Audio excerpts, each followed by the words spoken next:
In this video, I review an article that focuses on the autopsy report in the homicide of Robert Brooks. Many of you in my comments section have screamed to the high heavens that we watched the killing. We know how he died. Many friends to this channel have called it a modern day lynching. The autopsy report is essential in establishing the cause of death and other mitigating factors. It confirms what we saw on video scientifically and will be used in the prosecution. Let's focus on the article. Robert Brooks' autopsy sheds new light on how he died at Marcy Correctional, Rochester, New York. There is new information about the death of inmate Robert Brooks, who died after an incident involving correction officers at Marcy Correctional Facility. Attorneys are reviewing an Onondaga medical examiner's report that is shedding more light on what happened to Brooks on December 9th when he was moved to Marcy. Lawyers representing the Brooks family say the most significant finding from the medical examiner's office is they believe the autopsy confirms and backs up what they say is believed to have happened. It was the combination of events that led to his deprivation of oxygen due to all the injuries he suffered during the beating, said Brooks family attorney Stephen Swartz. I can tell you that there were no surprises. I think that what you see on the video is what you would expect. You know, the autopsy report confirms exactly what you would expect to see. So you know there were no pre-existing conditions that were determined. There was no toxicology that would suggest that. There was something contributing to his death. What caused his death was the beating that he took and the acts of the corrections officers. We saw the video, we saw the beating, we saw the strangulation that occurred, the grabbing of the neck, the lifting him up by his neck. Absolutely brutal. Back to the article. The autopsy of Brooks reveals the manner of death, homicide, and the cause of death, compression of the neck, and blunt trauma to the body.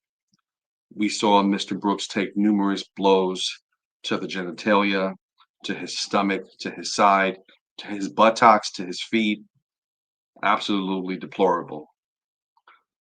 Compression of the neck means basically that he was deprived of oxygen, Suarez said. He was unable to breathe due to the multiple injuries to his neck and the choking that occurred. As a result, as well as some other injuries that he suffered, making it more difficult for him to breathe. Suarez says the autopsy confirms Brooks' time of death, 3:52 a.m. on December 10th. Now, not only myself, but many people believe he died on December 9th. He died at Marcy Correctional. For me, that's a given. That's not much more than 6 hours after he arrived at Marcy Correctional, which is said to be between 9 and 10 p.m. on December 9th. Suarez represents the Brooks family in two civil lawsuits. He does believe the information in this report will be enough to not only clinch criminal indictments, but secure more severe charges. I think that this will help get the murder indictment that I think they'll be seeking against at least some of the perpetrators, the worst of the perpetrators, he said. Now, in the video, we see four, I want to say, primary aggressors who on video seem to do much of the damage. But we're hoping, obviously, anyone who put a hand on him in any way is prosecuted for murder and is considered acting in concert. Swartz confirms the case is set to go before a grand jury, which he expects to begin next week. That will take place in Oneida County, where the incident occurred, rather. So the taping of this video today is February 9th.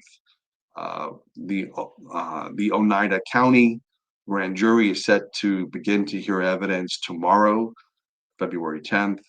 We don't know how long this will take. This might take a week. This might take a couple of days. I'm going to continue to follow this case. Back to the article.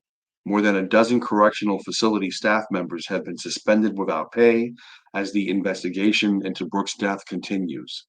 An additional employee resigned before he could be suspended, officials say. We know that correction officer was Anthony Farina. A number of state lawmakers and activists have called for the prison to close following the incident, and multiple bills have been proposed in response to Brooks' death. My belief is that these prisons should not close. Remove the cancer in these prisons, remove the corruption, take out the leadership. You can shut down a prison. What you need to do is shut down the culture of corruption in that prison. You can easily take corrections officers and move them from one physical location to another. The culture of corruption is still there. We have to end it.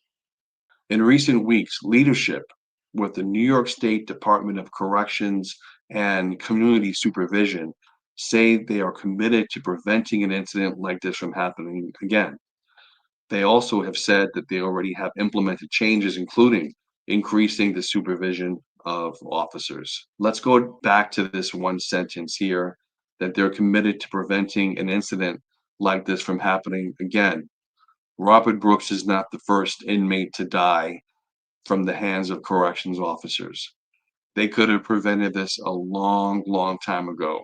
This is just hogwash to me. It's lip service.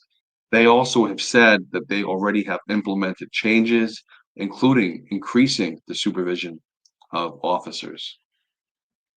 So this to me is just another statement that really means nothing. These corrections officers have supervision.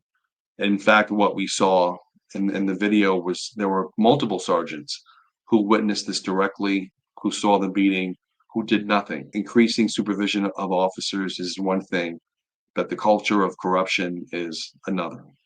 If you found value in this video, please like the video, share the video. If I've earned it, please subscribe to the channel. My goal is to give you honest and direct feedback and to dig deeper beyond what the mainstream media is sharing with you. Take care, God bless, and see you next time.